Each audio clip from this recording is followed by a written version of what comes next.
بسم اللہ الرحمن الرحیم۔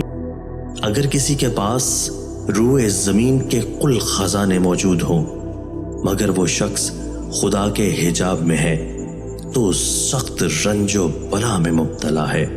جو توبہ کی اہمیت نہیں جانا اس کو حضرت آدم علیہ السلام کی میراث میسر نہیں ہو سکتی۔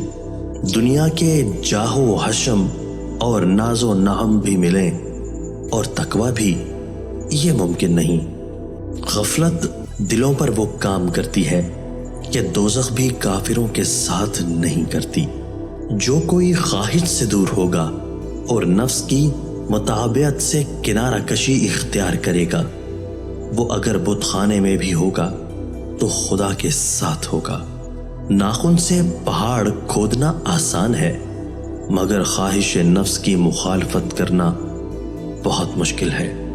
آدمی کے لیے نفس کی آفت کفر کے فتنوں سے کہیں زیادہ ہے۔ بارگاہ عزیزی کے کام بے علت و سبب ہوا کرتے ہیں۔ جس کسی کو نعمت ملتی ہے اس کی قیمت طلب نہیں کی جاتی۔